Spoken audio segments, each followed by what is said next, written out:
Hello दोस्तों, जय श्री कृष्णा। कक्षा 9th चंद्र एक गहना से लौटती बेर पाठ के प्रश्नोत्तर लेकर प्रस्तुत हुआ हूँ।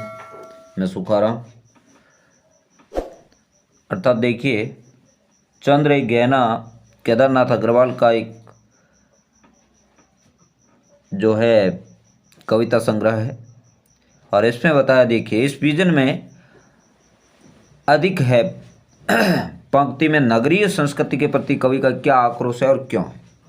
नगरीय संस्कृति की आक्रोश क्यों है? तो इन पंक्तियों के माध्यम से कवि ने नगर के मतलबी रिश्तों पर प्रहार करते हुए कहा है कि यहाँ शहर जैसा स्वार्थ नहीं है, यहाँ के लोगों के बीच एक दूसरे के प्रति सच्चा प्रेम है और सच्ची सहानुभूति है। गांव से विपरीत शहर के लोगों में स्वार्थी प्रवृत्ति अधिक देखने को मिलती है। यहाँ से मनुष्यों का आपसी प्रेम व्यवहार लुप्त होता जा रहा है। इसलिए कवि ने नगरीय संस्कृति के प्रति अपना आक्रोश व्यक्त किया है। दोस्तों याद रखना, क्योंकि आप सब्सक्राइब करिए और इसको आगे से आगे शेयर भी करिए।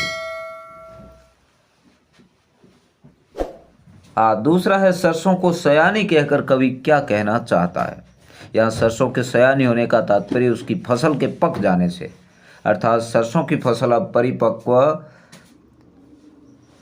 होकर कटने को तैयार है, तभी इसको सयानी कहते हैं। अलसी के मनोभावों का वर्णन करना है। अलसी एक पौधा है, उसका मनोभाव। कवि ने अलसी को एक सुंदर नायिका के रूप में चित्रित किया है।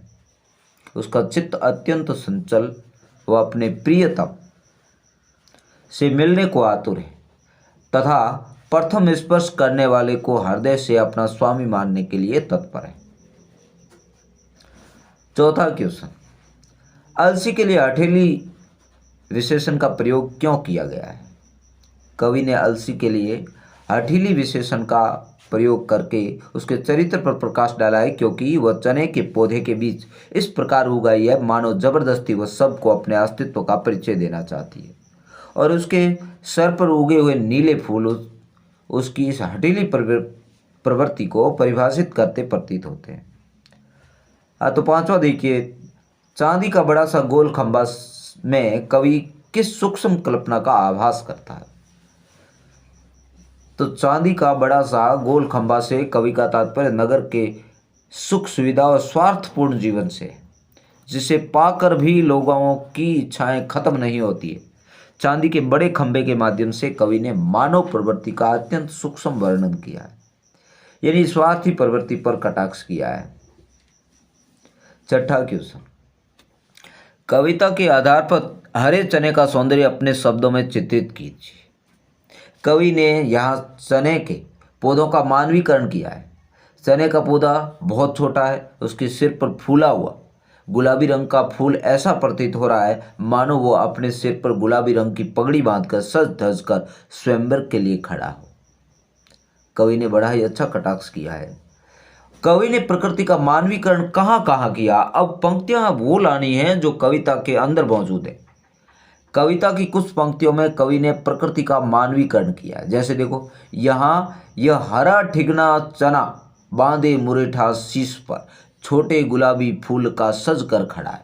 यहाँ देखिए, हरे चने के पौधे का छोटे कद के मनुष्य जो कि गुलाबी रंग की पगड़ी बांधे खड़ा है, इसके रूप में मानवीकरण हुआ। मतलब मानव जैसा बता दिया है। चने को एक मानव बताया और गुलाबी फूल को क्या बताया, पगड़ी बांधे हुए बताया गया है।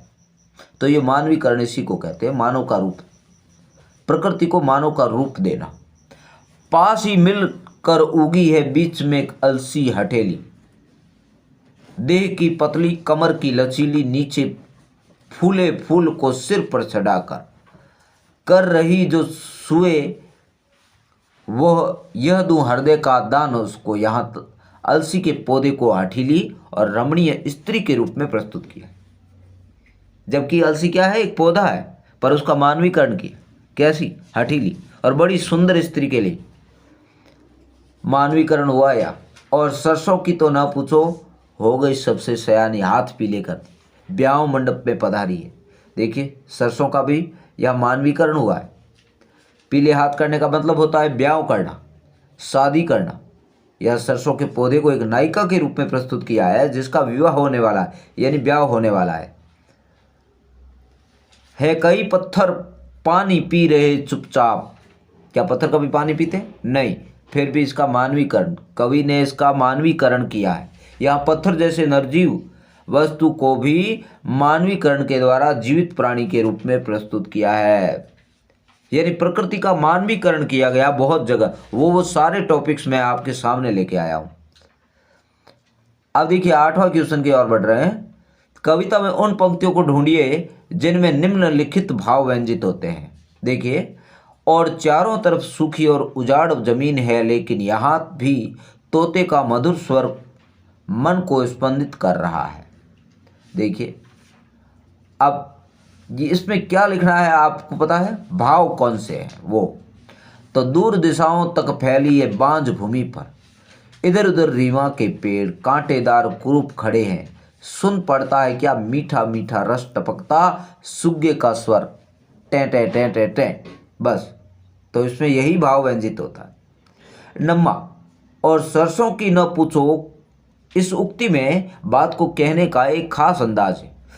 हम इस प्रकार की शैली का प्रयोग कब और क्यों करते हैं? देखिए, एक वस्तु की बात करते हुए दूसरी वस्तु के बारे में बताने के लिए हम इस शैली का प्रयोग करते हैं, और इस प्रकार की शैली का प्रयोग वस्तु की विशेषताओं पर ध्यान केंद्रित करने तथा बात में रोचकता बनाए रखने के लिए करनी पड़ती है।